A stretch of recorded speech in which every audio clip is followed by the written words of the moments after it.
Hello বন্ধুরা, আসসালামু আলাইকুম। কেমন আছেন? আশা করি ভালো আছেন। প্রতিদিনকার মতন আজকেও আপনাদের সামনে হাজির হয়েছি মুকাররম হোসেন, আর আপনারা দেখছেন টিপস ফর টিউব। আজকে আমি আপনাদেরকে দেখাবো আপনার ওয়ার্ডপ্রেস সাইটে কিভাবে অ্যানাউন্সমেন্ট অ্যাড করবেন। অর্থাৎ আপনার একটা ওয়েবসাইট আছে, সেই ওয়েবসাইটে এখানে দেখেন এই যে একটা ঘোষণা আছে, শোক প্রকাশ। নিউজিল্যান্ডের ক্রাইস্টচার্চে যে মসজিদে হামলা হলো তার একটা শোক প্রকাশ করে অ্যানাউন্সমেন্ট ঘোষণা করা হয়েছে। ঠিক আপনি আপনার যে কোনো ওয়েবসাইটে এরকম একটা অ্যানাউন্সমেন্ট বা ঘোষণা কিভাবে দিবেন সেটা আজকে দেখাবো। তো আমরা চলে যাই ওয়ার্ডপ্রেসের ড্যাশবোর্ডে। সরাসরি ওয়ার্ডপ্রেসের ড্যাশবোর্ডে চলে গেলাম। যাওয়ার পরে এখান থেকে আমরা প্লাগইনসে যাব। প্লাগইনসে যাওয়ার পরে আমরা এখানে চলে যাব অ্যাড নিউ, অর্থাৎ আমরা প্লাগইনসের মাধ্যমে এটা সেট করব। অ্যাড নিউতে যাওয়ার পরে এখানে লিখব নিউজ অ্যানাউন্সমেন্ট,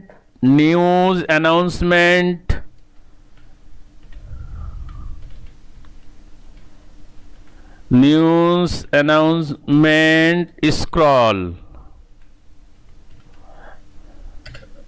সার্চ দিব। দিলে এই যে চলে আসছে, দেখেন নিউজ অ্যানাউন্সমেন্ট স্ক্রল। এটা আমরা এখান থেকে ইনস্টল করে নিব। ইনস্টল হচ্ছে। ইনস্টল করার পরে আমরা এখান থেকেও অ্যাক্টিভ করতে পারি, আমাদের প্লাগইনসে গিয়েও অ্যাক্টিভ করতে পারি। আমরা এখান থেকেই অ্যাক্টিভ করে দিলাম। দেখেন এটা অ্যাক্টিভ হয়ে গেছে।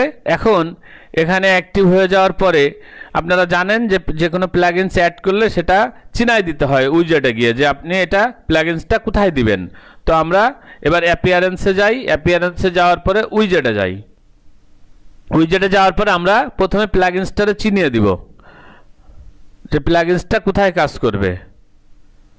এই যে এসছে নিউজ অ্যানাউন্সমেন্ট, আমরা এটা অ্যাড করে দিই। সাইড বারে দিতে পারি আমরা ফুটার 4 নম্বর ফুটারে অ্যাড করে দিই। অ্যাড উইজেট 4 নম্বর ফুটারে অ্যাড হয়ে গেছে। এখন আমরা এখান থেকে চলে যাব সেটিংসে যাওয়ার পরে দেখেন এই যে নিউজ অ্যানাউন্সমেন্ট স্ক্রল। এখানে আমরা যে স্যাম্পল দুটো আছে একটু রাখতেও পারি, ডিলিটও করে দিতে পারি, কারণ এগুলো আমাদের আসলে কোনো কাজে লাগবে না। আমরা এখানে এই দুটো ডিলিট করে দিলাম। স্যাম্পল পেজ যে দুটো আছে, অ্যাড নিউতে চলে গেলাম। অ্যাড নিউতে যাওয়ার পরে আপনি এখানে যে অ্যানাউন্সমেন্ট লিখবেন সেটাই কিন্তু আসবে। আমরা এখানে লিখি FOR ফর টেস্ট। আপনারা আপনাদের প্রয়োজন মতন লিখে নেবেন। Display order click link, just এখান থেকে সেভ করে দেন। সেভ করে দেওয়ার পর আমরা দেখি যে ওয়েবসাইটের 4 নম্বর ফুটারে এটা আসছে কিনা। এই যে দেখেন অ্যানাউন্সমেন্ট চলে এসছে। এখন এখানে নো অ্যানাউন্সমেন্ট অ্যাভেলেবেল। আমরা যে পেজটা লিখছি সেই পেজটা এখানে চিনাই দিতে হবে। উইগেট সেটিং অ্যানাউন্সমেন্ট,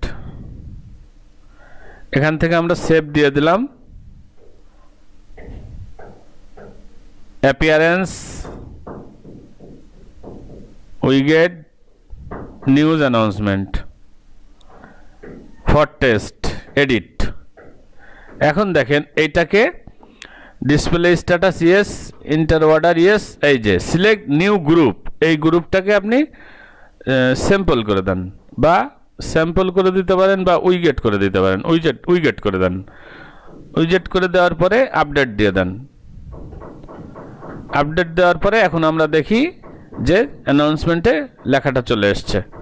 এই যে দেখেন, যদিও এখানে দেখাচ্ছে নো অ্যানাউন্সমেন্ট, অর্থাৎ পেজটা সেভ হয়নি। আমরা এখানে announcement centre extra middle display order দিয়ে দিই র্যান্ডম। আর এখানে আছে down to drop front normal, widget normal, no announcement available. এই যে লেখাটা এখানে দেখাচ্ছে নো অ্যানাউন্সমেন্ট অ্যাভেলেবেল, এখানে আমরা জাস্ট লেখাটা পেস্ট করে দিই।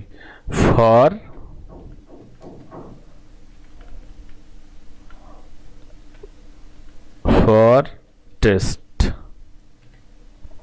এরপরে আমরা এখানে সেভ দিয়ে দিলাম। এরপরে আমরা দেখি পেজটা ফ্রেশ দিয়ে, এই যে ফর টেস্ট, এখানে আপনি যা লিখবেন তাই চলে আসবে। তো আপনি আপনার সুন্দর মতন করে লিখবেন এবং আপনার যেখানে দরকার সেখানে সেট করে নেবেন। এটা আপনি বাংলায়ও লিখতে পারবেন, যা লিখবেন তাই চলে আসবে। অ্যানাউন্সমেন্টের জায়গায় ঘোষণা লিখতে পারেন, টেস্টের জায়গায় আপনি যেটা ঘোষণা দিতেন সেটা লিখতে পারবেন। তো বন্ধুরা, চ্যানেলটিকে সাবস্ক্রাইব করুন, ভালো লাগলে লাইক দিন, বন্ধুদের সাথে শেয়ার করুন, আর আগামী দিন ভিডিও পাওয়ার জন্য অবশ্যই সাবস্ক্রাইব করে সাথে থাকুন। ধন্যবাদ সবাইকে, আজকে এ পর্যন্তই, আল্লাহ হাফেজ।